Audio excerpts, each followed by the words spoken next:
And well, then in 93, like 3 weeks after that great statement of our Prime Minister, I wrote my first article against Oslo, and I said that we'll do everything to strengthen him as a dictator, and Yasser Arafat will do everything that his people will hate us more and more, because that's the way how he can survive.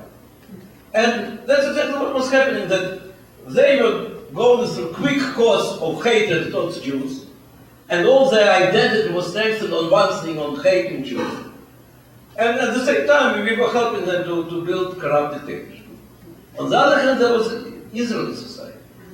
And what was the idea of the architects of Oslo about Israeli society? I propose you to read in the book, which was written just in 1993 by Shimon Peres, New Middle East. It was published in Europe, but in America, I think it still can be got. But it's a very interesting book, because you read it as if it is today. When you read it, it's like, you know, the city of Sun of Campanella, or Utopia of Thomas More, which is absolutely not connected to the reality. It's simply the dream. He writes that it's enough for us. There was time for national movement of Jews, which succeeded a lot. There was time for national movement of Arabs, which also had some successes. That's past. Now we have all to be people of the Middle East with one interest. Exactly as Europe was united in the struggle against Marxism, we all will be now united in our struggle against poverty. And all the leaders will inevitably now understand that they cannot win in the struggle by themselves. So they will have to be friends with us, and we have to be friends with them, and let's forget about our national ambitions, let's forget about borders, about territories, it all doesn't matter. We now all together building one Middle East. What it means, what it meant for Palestinians, he couldn't say what it means, because for Palestinians, we know what it means. It means that let's have the strong dictator who will bring us stability. For us it means that in order we will be open for this, we have to become less nationalist. And here suddenly post-Zionism, which was after all on the fringes, it became almost central line in the Ministry of Education and Foreign Ministry and the army everywhere.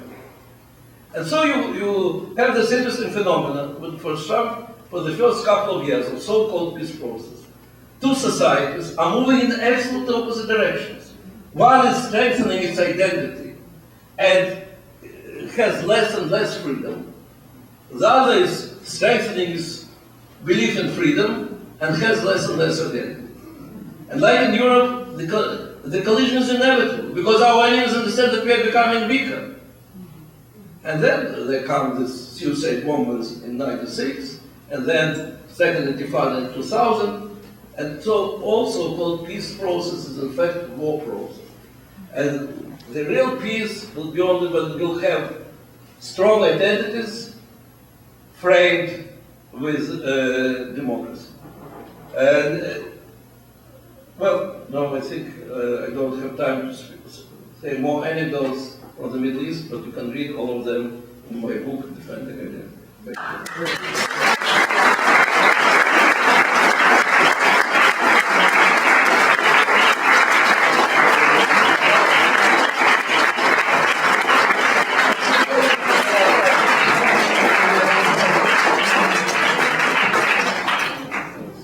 My great fear is that Zionism is dead, and why should the rest of the world worry about, you talked about identity, why should the rest of the world fight for us when in Israel the identity is over? I spoke to an Israeli man just before Abbas came here for the Annapolis conference, and I said Abbas wanted to put the Wailing Wall on the table for the negotiation. He said, I don't care, I haven't been there since I was bar mitzvah, let them have it. So if that spirit is gone, how do we get it back? I'm sorry, although maybe I made a big mistake by being so critical about Israel's disobedience. I will say, the fact that I'm critical against some of our leaders or some of our intellectuals doesn't mean that I don't have belief and optimism in our people. Zionism is very strong. Israel as a society, as a group of people who are devoted to build a Jewish state in the Middle East is very strong. When there are wars, the level of volunteerism, of volunteers who go to the army, usually, we have reserves. Usually 2 times more people are coming to fight in the reserves than what is needed. The fact that some of you said your acquaintance who last time in Israel wasn't bar mitzvah, it doesn't mean that Zionism was weak in Israel. It means that those people who didn't come the last 20 years to Israel, they are disappointed. Look, we have the phenomenon of post-Zionism. We have politicians who are using this phenomenon in order to look nice for the world and maybe to solve some of their problems inside Israel.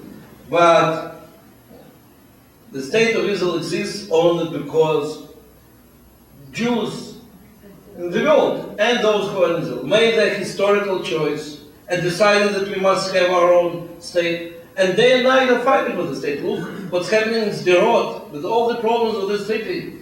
I'd like to see if there was any place in America which was under the threat of every minute to be under the rockets. And I spent there from time to time 1 day, and you see how difficult is this pressure on you that any moment they can fall something. Here, for years, for 3 years, people are living, and majority of people is not leaving the city, and majority of Israelis are coming to demonstrate their solidarity. So I don't accept that, as I said, Zionism was dead. Zionism was very strong. But what definitely this makes much more difficult is not only hardships of the struggle for freedom, but the fact that free world, the leaders of the free world, instead of understanding that this struggle of Israel is in fact their own struggle. That's what they try to from lecture. Whether it's a struggle against totalitarian regimes, whether it's a struggle against fundamentals, whether it's a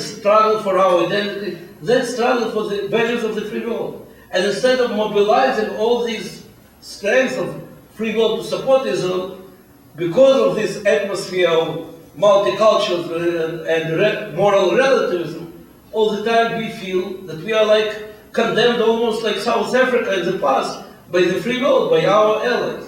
That is our problem. And to live under this pressure of fighting against totalitarian regimes and fundamentals on one hand, and feeling yourself betrayed by the free world, that's something very difficult.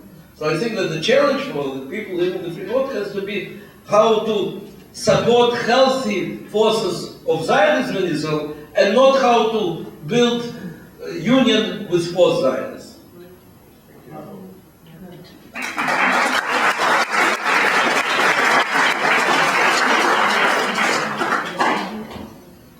More questions, or if not, we'll go to Simon. Yeah.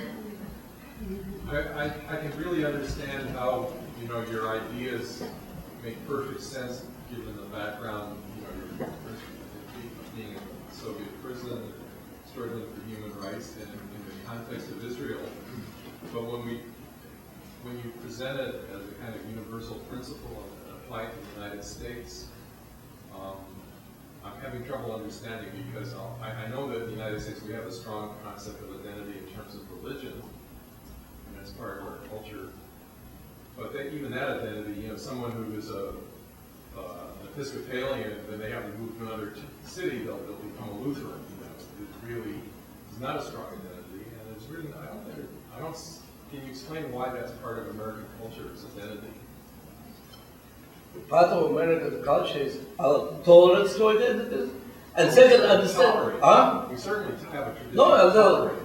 But what is the difference between, let's say, American attitude to public space, and European?